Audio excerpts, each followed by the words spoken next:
Principales características de la filosofía religiosa rusa. Resumen: el desarrollo de la filosofía en la parte oriental de Europa ha sido poco explorado.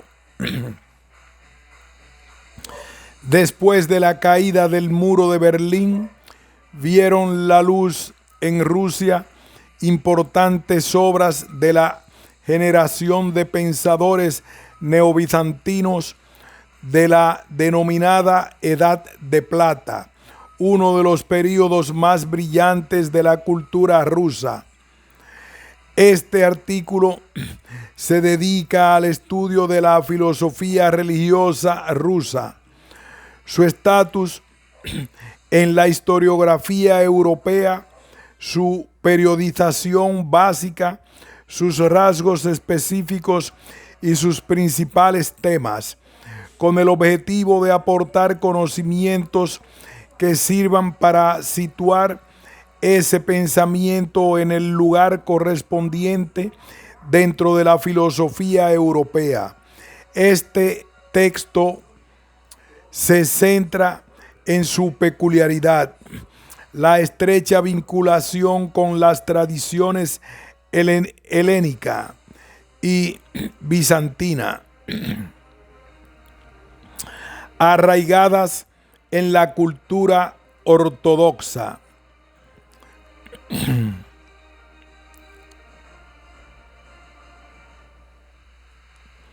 La filosofía rusa es una rama particular que arranca del tronco común de la filosofía europea.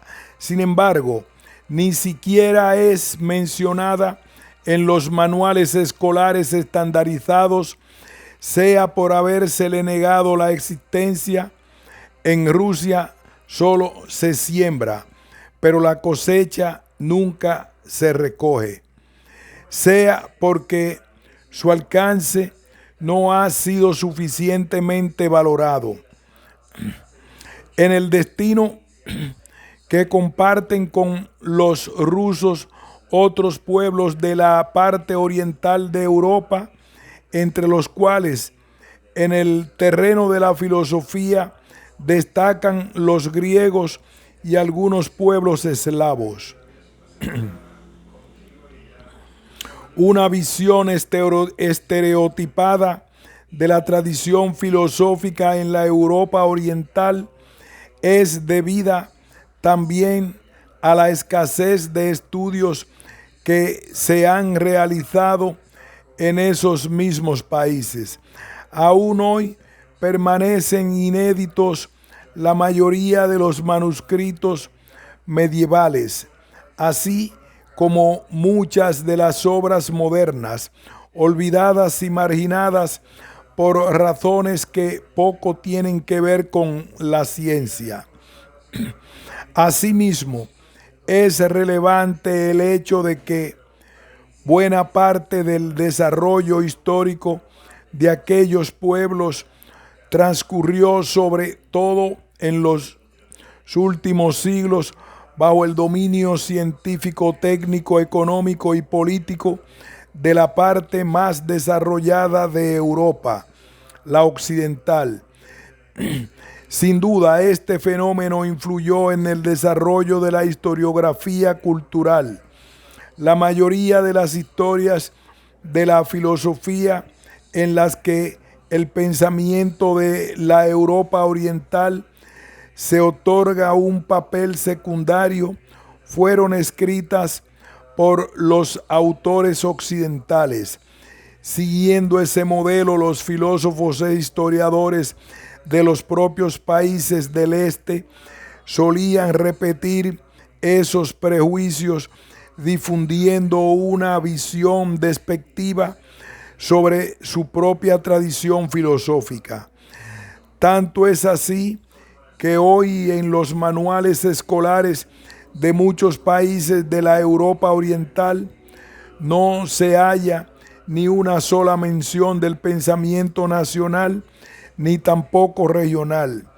Este no aparece como tema de estudio en los currículums de las facultades de filosofía, ni siquiera entre las asignaturas de libre elección.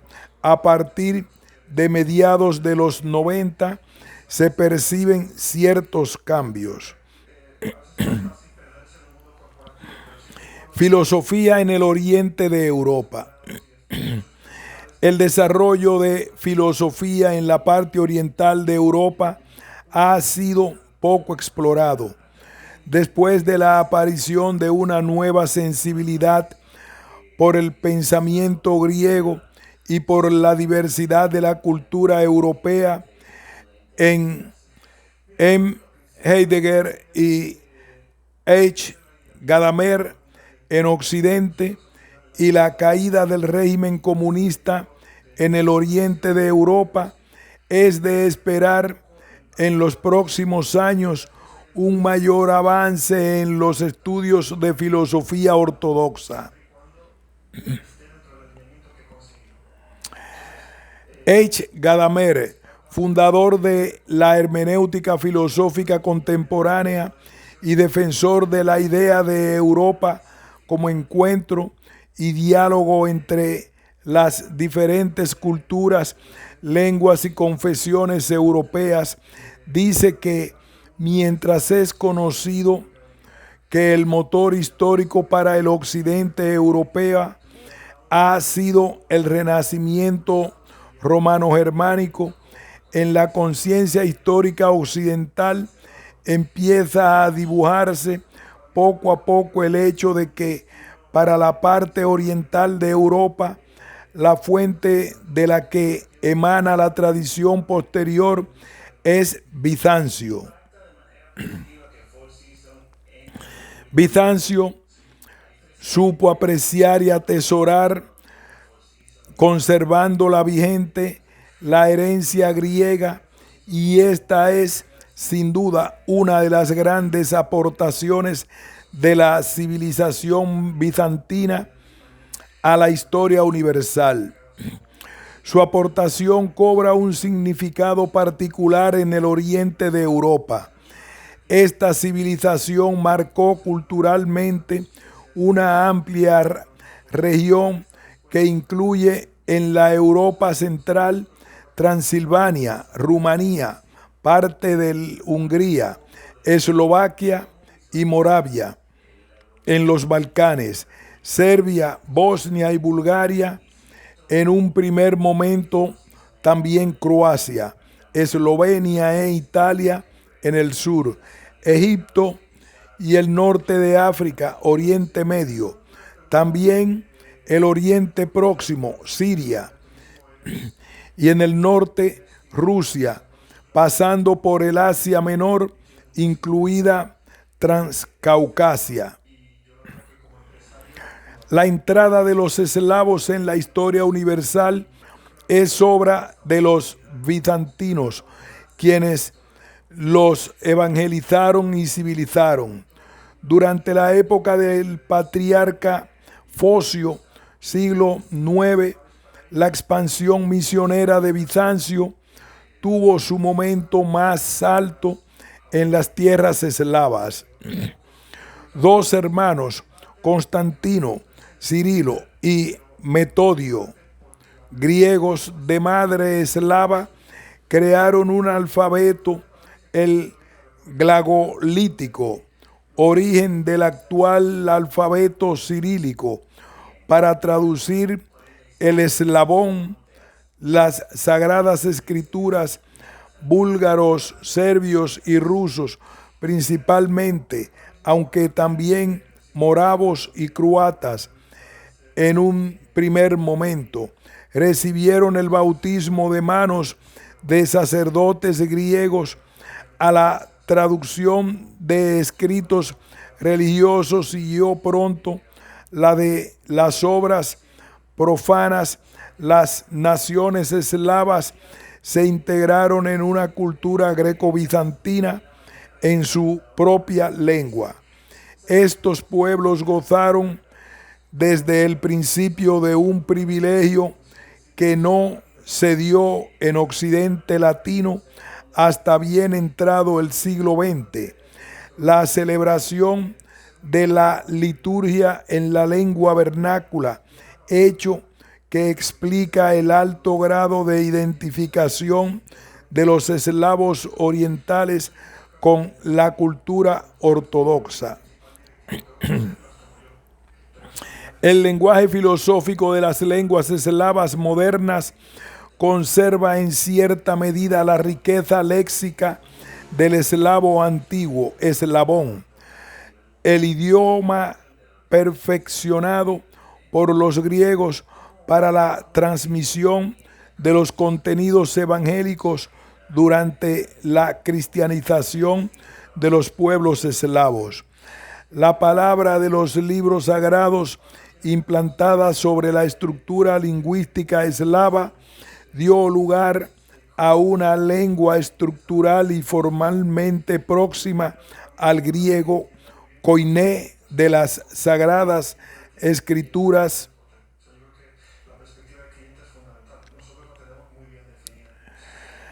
y de la patrística, no a la demótica griega, que expresaba con facilidad el canon de las poéticas bizantina y de la retórica tardía antigua hebrea y helenística. Entre los eslavos, esa lengua se mezclaba con la popular y la diferencia entre ellas se percibía como una diferencia de estilo. Es preciso subrayar la importancia de la determinante lingüística en el desarrollo de la filosofía en las lenguas eslavas, porque explica la proximidad terminológica y conceptual de esa filosofía tanto en la lengua de Platón como en la lengua de los padres de la iglesia griegos. Después de la derrota definitiva del Imperio bizantino, al caer Constantinopla en manos de los turcos otomanos, la fuerza intelectual del imperio fue rescatada por los pueblos herederos de la cultura bizantina, ortodoxos. Los rusos formularon la doctrina de una verdadera translatio imperti, según la cual Moscú representa la tercera Roma, heredera legítima del segundo imperio romano. No obstante, la invasión turca de los Balcanes y la tártara de Rusia al final de la Edad Media marcaron una ralentización del desarrollo cultural de los eslavos orientales. La primacía de la filosofía y de la ciencia pasa al occidente europeo. Entre el occidente y el oriente de Europa se mantuvieron algunas relaciones y un cierto intercambio de ideas, pero eran de orden menor. Un traspaso importante del pensamiento filosófico europeo occidental al este de Europa se produciría tan solo a partir del siglo XVIII con la reforma del Pedro el Grande en Rusia y a partir del XIX con las luchas para la liberación de los Balcanes del dominio turco. El occidente, en cambio, era lingüísticamente monolítico y la comunidad filosófica internacional unánime. Esa homogeneidad conllevó sin duda a un desarrollo más rápido y concentrado de la filosofía. Hoy en día, la gran mayoría de las obras filosóficas medievales occidentales ya están publicadas y traducidas a casi todas las lenguas modernas.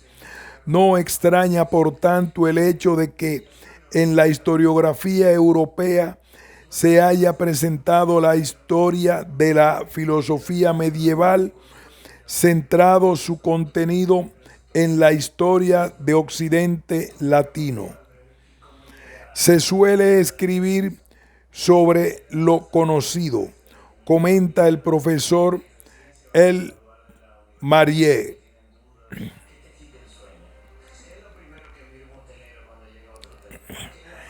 En el oriente de Europa, los manuscritos originales aún permanecen a la espera de ser publicados y puestos a disposición de los investigadores para ilustrar la precariedad del estado del conocimiento sobre la filosofía de la Europa oriental. Cabe mencionar que el primer panorama del pensamiento bizantino fue publicado en 1949. Compárese este hecho con la larga tradición de la que goza el pensamiento medieval italiano. En el caso de algunas filosofías nacionales, la situación está algo mejor. Por ejemplo, las primeras historias de la filosofía rusa aparecieron en los años 30 del siglo XIX, aunque de forma poco sistematizada y con un tratamiento dispar de épocas y autores. Aparte de aquellas obras incompletas, hasta hoy no han aparecido panoramas sintéticos de la filosofía eslava, ni nacionales, ni tampoco regionales. Las mencionadas circunstancias históricas y culturales determinaron un particular camino de desarrollo que había tomado la filosofía en Europa oriental entre los siglos IX y XIX. Solo los rusos han logrado constituir una filosofía propia reconocible en su estilo, etapas, temas y autores, mientras que los demás pueblos eslavos y no eslavos básicamente se limitaron a la recepción de las corrientes filosóficas surgidas en Occidente. La filosofía religiosa rusa. Comenta el historiador ruso B. Zenkovsky que en su empeño por borrar la memoria y hacer tabla rasa la Revolución de Octubre, creó la ilusión de que la verdadera filosofía rusa es el marxismo-leninismo, haciendo creer al mundo que antes de aquella luz tan solo había un oscuro pensamiento religioso. Asimismo, el estatus tan especial que han obtenido en Occidente los grandes escritores de los siglos XIX y XX dejó en la sombra la tradición filosófica y teológica rusa. Sin embargo, podemos afirmar desde los historiadores de la filosofía rusa B. Zenovsky, G. Florovsky, N. Lossky y otros que existe una vía filosófica auténticamente rusa cuyas raíces se remontan al Imperio Bizantino. Tanto la continuidad respecto a los postulados filosóficos definidos en la Edad Media como la originalidad caracterizan la reflexión de los pensadores como V. Solovsky, P. Florensky, A. Loseis, S. Bulgakov, N. Foradov, V. Rozanov, L. Cheltov, S. Frank, N. Bendyaev, entre otros.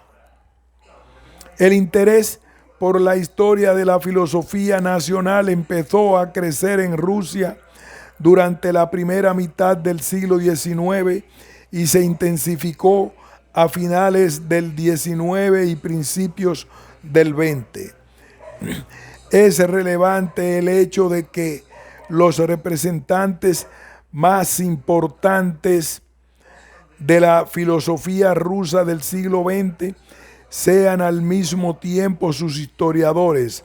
Da fe de la madurez de un pensamiento que sentía necesidad de volver la mirada hacia su propia tradición filosófica.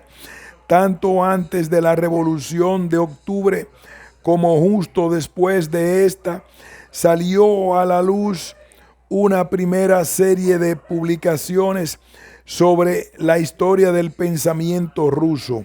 Entre ellas cabe destacar las siguientes: E.L. Radlov, Observaciones sobre la historia de la filosofía rusa, San Petersburgo, 1912. A.F. Losev, Filosofía rusa, 1918. M.N. Ersov, Caminos de desarrollo de la filosofía rusa, Vladivostok, 1922. G. J. Spet, Trayectoria de la filosofía rusa, Petrogrado. Yakovenko, Ensayos sobre la filosofía rusa, Berlín, 1922. 2 o 3 décadas más tarde, en Occidente se publicaba una nueva serie de estudios sintéticos salidos de la pluma de autores que emigraron de la Rusia soviética. J. Forovsky, Caminos de la teología rusa, París, 1937. N. A.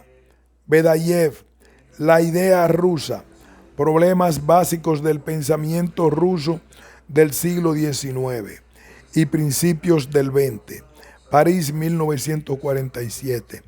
V. V. Zenkovsky, Historia de la filosofía rusa, París, 1948-50. N. O. Losky, Historia de la filosofía rusa, Nueva York, 1951. La mayoría de los historiadores de la filosofía rusa coinciden en que la peculiaridad de este pensamiento es evidente, argumentando que le caracterizan una particular visión del papel del filósofo y del lugar que ocupa la filosofía en la vida, un definido abanico de problemas y puntos de partida para su solventación filosófica, un particular estilo que a menudo adquiere forma literaria y los contenidos específicamente rusos situados en la encrucijada de la filosofía, la teología, la ideología y la literatura, como el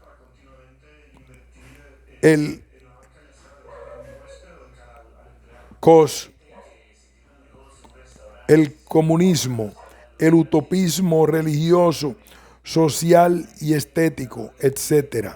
Algunos autores occidentales, en cambio, han puesto en cuestión su originalidad apoyados en el argumento de que no tuvo un desarrollo independiente del patrimonio grecorromano, como es el caso, por ejemplo, de la filosofía india o de la China. Los historiadores de la filosofía rusa insisten en que el pensamiento ruso, aunque impensable sin la influencia occidental, especialmente del idealismo alemán, es diferente de aquel, según la opinión del profesor Magui, la tesis de Lossky sobre la independencia cultural total de la filosofía rusa difícilmente puede defenderse.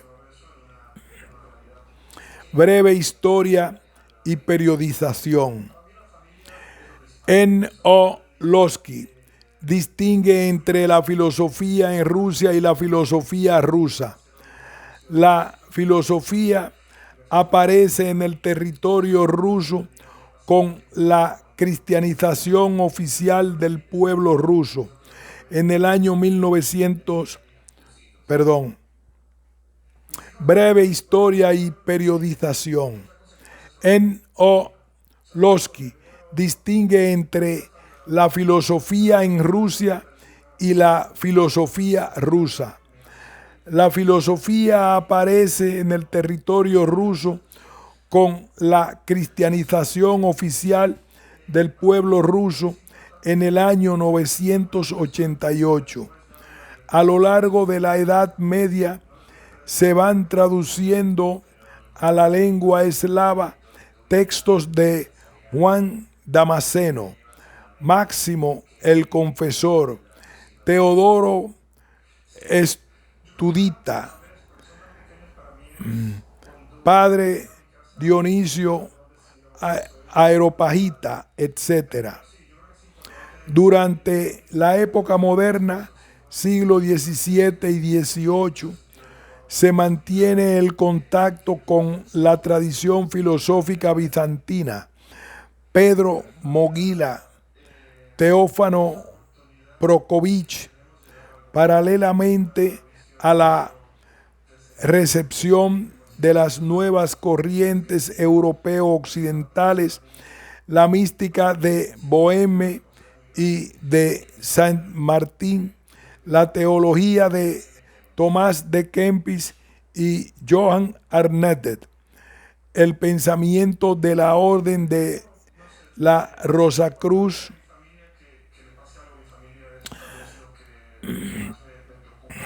y de los masones, la Ilustración francesa y alemana, etc.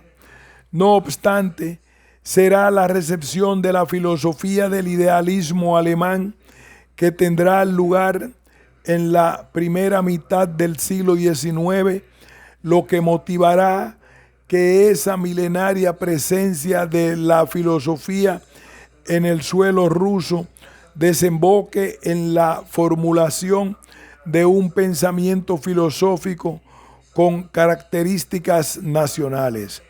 Hay diferentes tipos de periodización de la filosofía rusa. En esta ocasión nos limitamos a presentar la visión global de E. L. Radlov, según la cual el pensamiento ruso es susceptible de ser dividido en dos períodos: el período preparatorio y el creativo. La etapa preparatoria abarca el tiempo anterior a M. Lomonosov, primer gran científico y filósofo ruso, cuyo nombre lleva la célebre Universidad de Moscú, aunque esta fase es más atractiva para los historiadores de la literatura que para la filosofía. En ella se definen las primeras directrices de la visión del mundo característicamente rusa. 2. En el segundo período, que abarca el tiempo desde M. Lomonosov hasta hoy, se perciben dos directrices. A. La primera es mero reflejo de la filosofía occidental.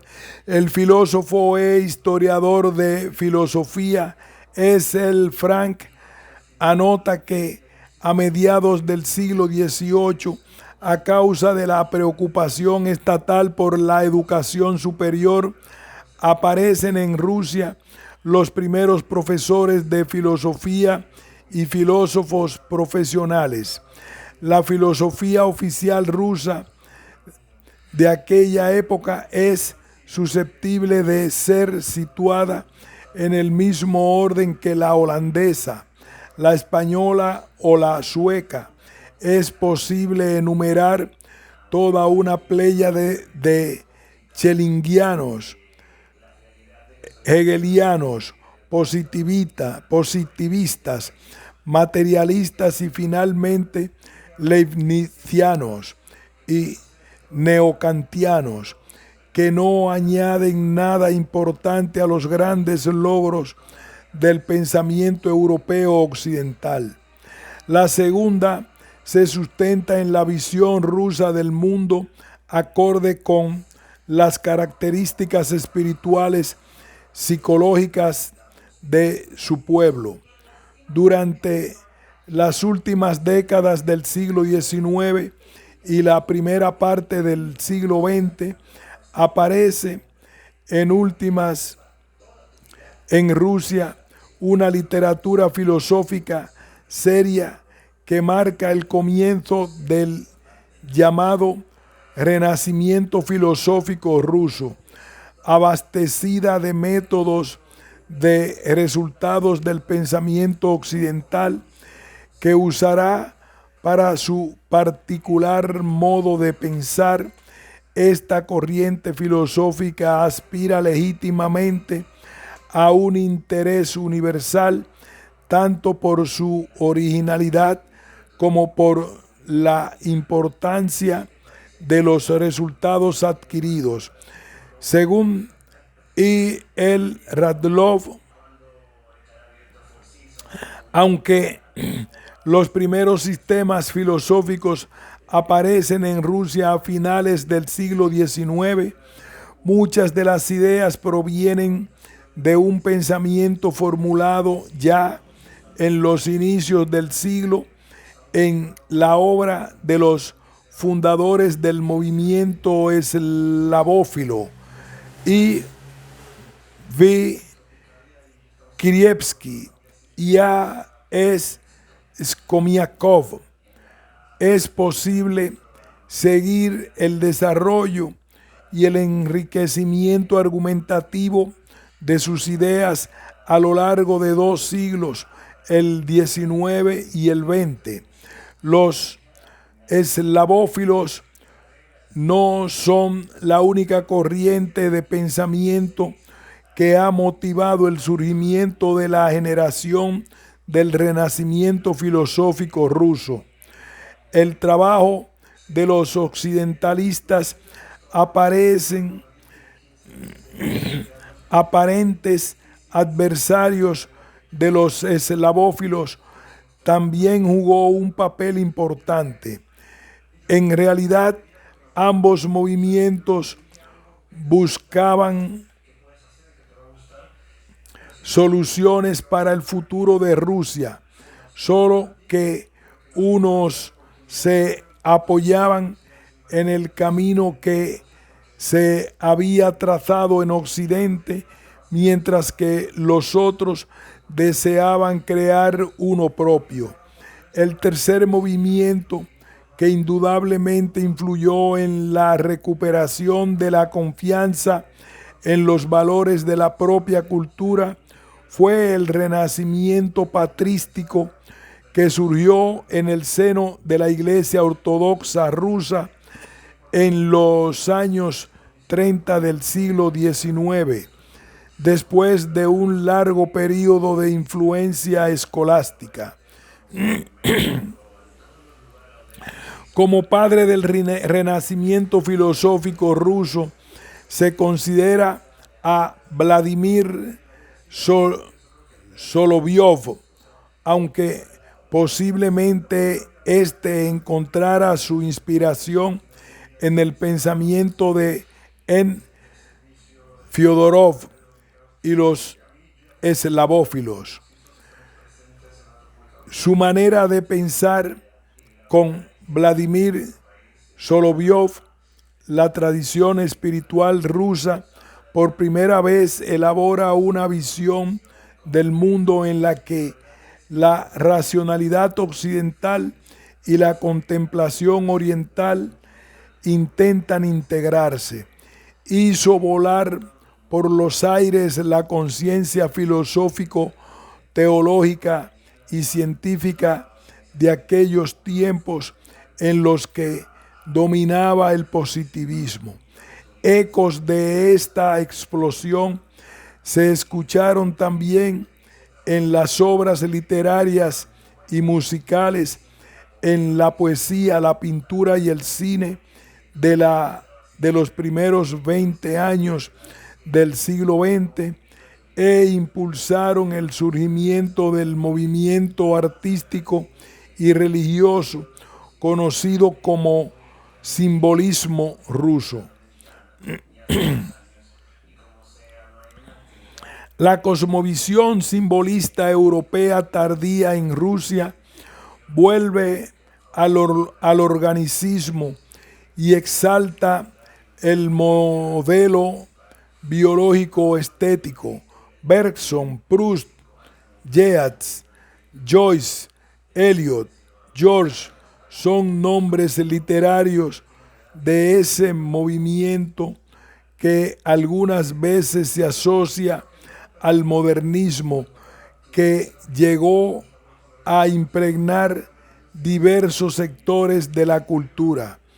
El simbolismo ruso, en mayor medida que el simbolismo de otros países, fue una suerte de retorno romántico que extremó sus rasgos esteticistas, decadentes y apocalípticos, anticipados por Dostoyevsky en Los poseídos y sonámbulos.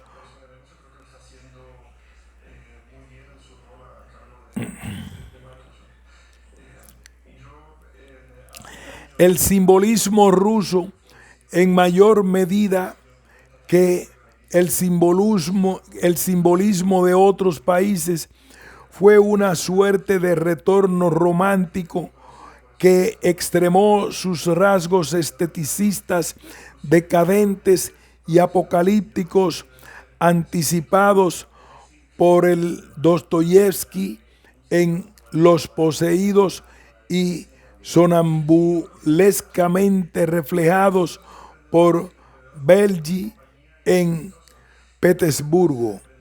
Se dio entonces una auténtica eclosión de fuerzas creadoras en la sociedad y la cultura de un país que preludiaba figurativamente la Revolución de Octubre.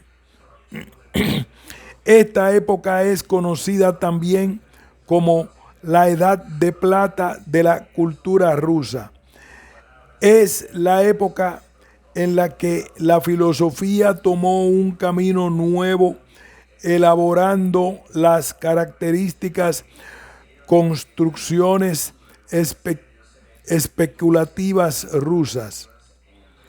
Solovyov, los hermanos Trubetskoy, S. Frank, N. Berdayev, L. Karsavin, entre otros. La teología y la religión huyeron del costumbrismo clásico y de la abstracta teología occidentalizada. P. Florensky, S. Bulgakov, V. Nesmelov, entre otros. En el arte se abrieron nuevas y originales perspectivas, tanto en la literatura. A. Belgi, A. Remizov y otros.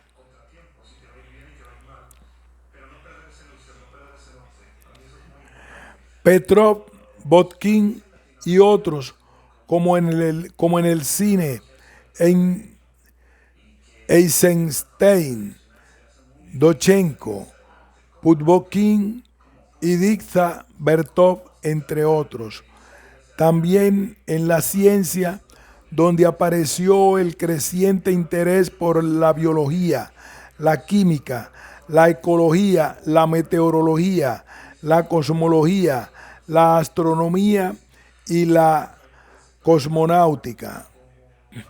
Según los estudiosos de la cultura rusa, la Edad de Plata rusa es un período importante en la historia de la cultura universal, a pesar de haber sido truncado antes de desarrollar sus plenas potencias creativas.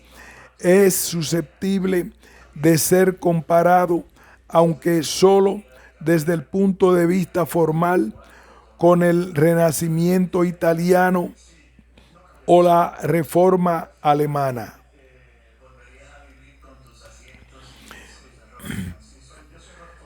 Principales características de la filosofía religiosa rusa. Los rasgos característicos del pensamiento ruso de la Edad de Plata, destacado en las obras de los historiadores de la filosofía rusa, son: A. Emociones. El filósofo ruso V. Trubetskói define la filosofía como música del espíritu humano en la que la razón desempeña el papel principal, pero como amor hacia la sabiduría. La filosofía siempre está impregnada de emociones. La filosofía es resultado de una sola función de la persona, la razón, sino que es expresión de la persona íntegra, su mente, su voluntad y sus emociones.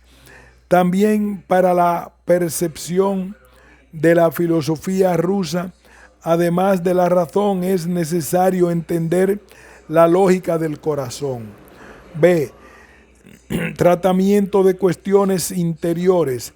En el pensamiento de los pueblos de influencia cultural bizantina se han cultivado de forma predilecta las cuestiones interiores, éticas y estéticas, psicológicas y gnoseológicas, ampliando los horizontes antropológicos y entrando en la temática cosmológica.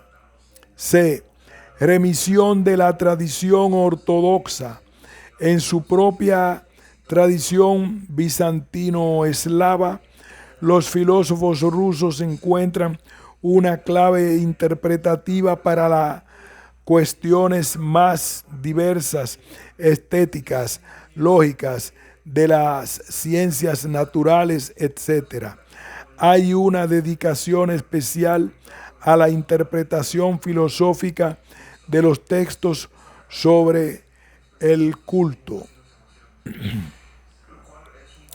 Son muy frecuentes las citas de los Chikbar, los temas y motivos vinculados a Zitié e Trubetskói o la arquitectura eclesiástica, P. Florensky, impregnados de dogmática, crítica y estética.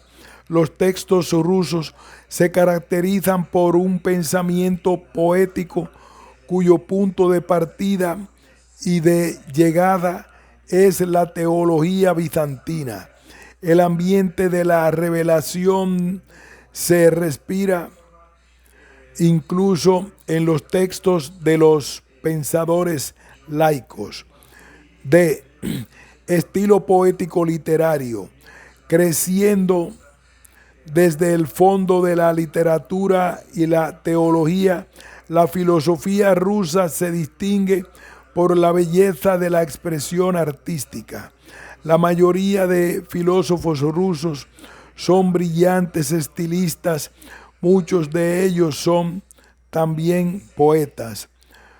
Por esta razón, el estilo original de la filosofía rusa es poco apto para el pensamiento analítico, puesto que, a diferencia de este, procura una aproximación orgánica al objeto de su contemplación, le caracterizan un cromatismo y una plasticidad sorprendentes y una terminología repleta de símbolos y de conceptos simbolizados, adecuados para tratar las temáticas cosmológicas, antropológicas y éticas.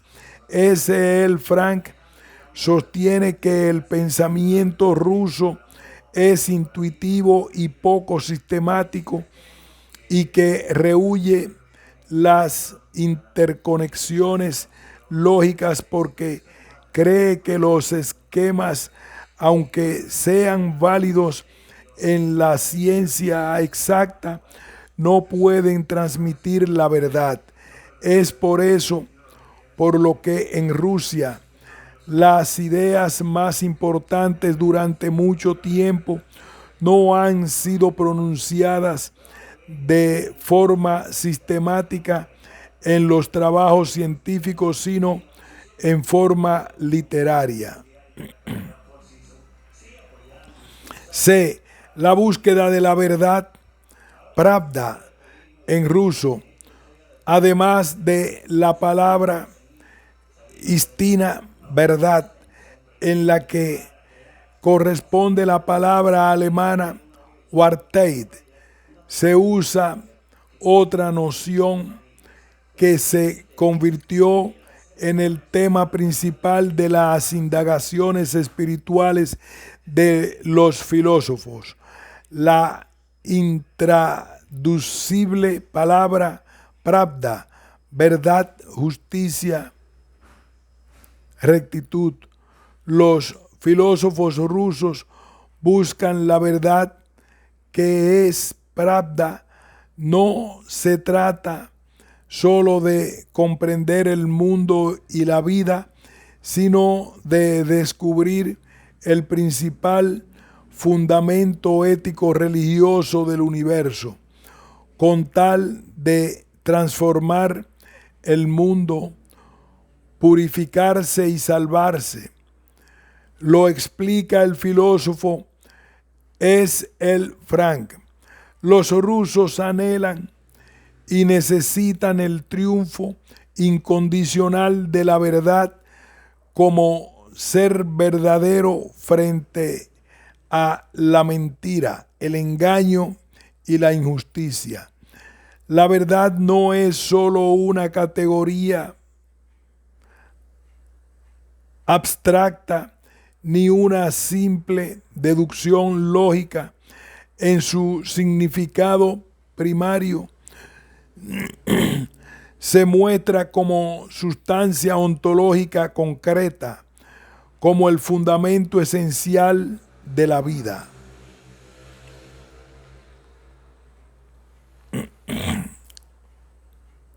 F. Fundamento ético ontológico. La idea de pravda, bondad, verdad, justicia, no se rige por criterios morales individuales, sino por criterios estético-cósmicos. A la mentalidad rusa le es ajena la interpretación individualista de la ética. La ética representa el fundamento religioso metafísico en el que se sustenta la vida de toda la humanidad. Representa el orden por el que se rige el cosmos entero y gracias al cual el mundo es capaz de transformarse y mejorar. Esa idea se vincula a un desarrollado sentimiento de lo común, genérico, general, del que está impregnada la visión rusa de la vida. Principios y temáticas básicas. A. Intuitivismo y transsubjetivismo. En el campo de la gnoseología, los rusos han aportado la idea de la cognoscibilidad del mundo exterior, a menudo expresada en su forma extrema. La teoría de la inmediata e intuitiva contemplación de los objetos, uno de los principios básicos de la filosofía rusa, es, por tanto, el realismo. A diferencia del idealismo noseológico de los kantianos, el intuitivismo ruso parte del realismo noseológico, para el cual los datos sensibles no representan estados psíquicos y subjetivos, sino que tienen un carácter transsubjetivo. B. Conocimiento íntegro. La noción de conocimiento como unidad orgánica que proclamaron los esclavófilos B. Krivsky y A. S. Komsniakov atrajo a muchos filósofos rusos. Los eslavófilos sostenían que la verdad íntegra era susceptible de ser revelada tan solo al hombre íntegro. Solo la suma de esferas espirituales del ser humano, la experiencia sensible, el pensamiento racional, la percepción estética, la experiencia ética y la contemplación religiosa, permite aprender el verdadero ser del mundo y alcanzar la verdad objetiva. C. Ontologismo. A diferencia de la filosofía occidental, en la cual el ser real permanece cerrado para la conciencia cognoscente, o en cualquier caso se encuentra fuera de la conciencia, los rusos afirman la existencia de datos inmediatos en el ser y el arraigamiento en el de la propia conciencia cognoscente. Naturalmente, eso supone una comprensión en clave ontológica de la misma conciencia, es decir, de los fenómenos psíquicos. Por ejemplo,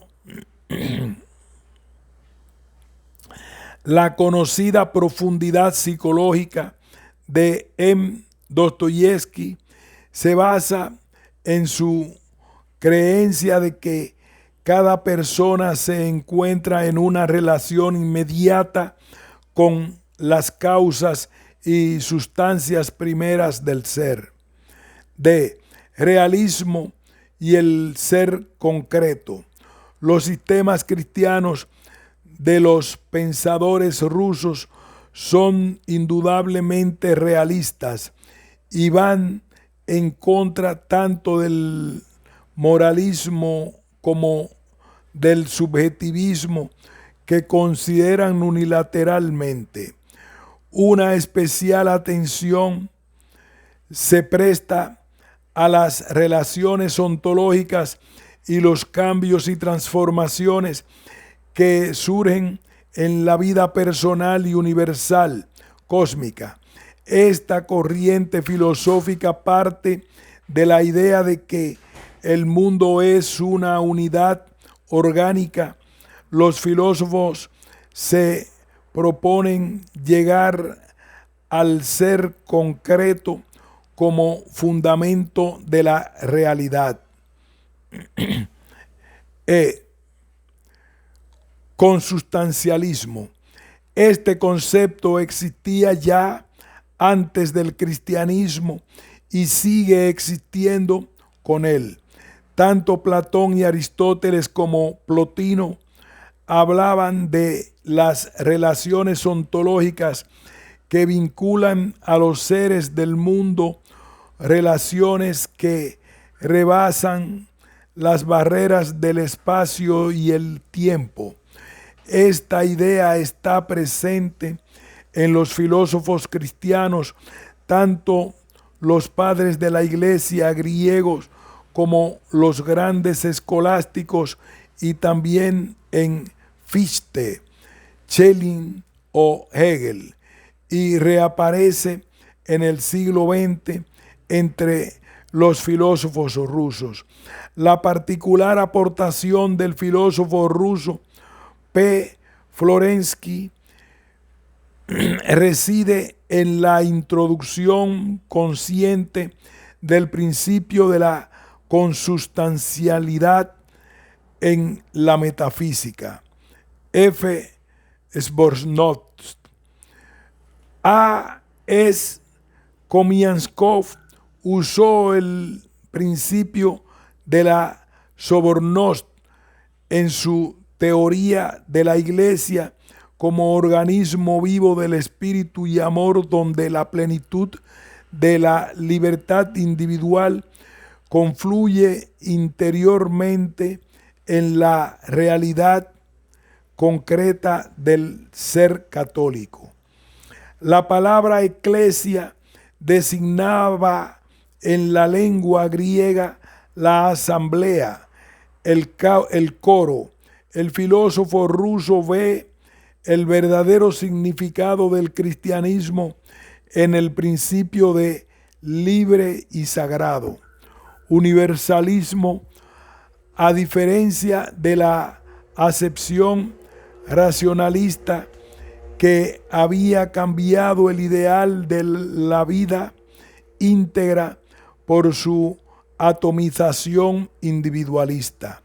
Esta idea resalta sobre el fondo de la visión del mundo moderna, mientras que la filosofía idealista occidental permanece sin contemplar la relación interna entre sujeto y objeto, aumentando la fisura que hay entre ellos.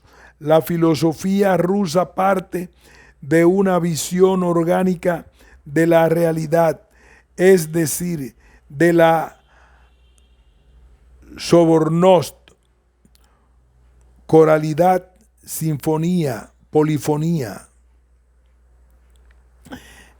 del ser vivo.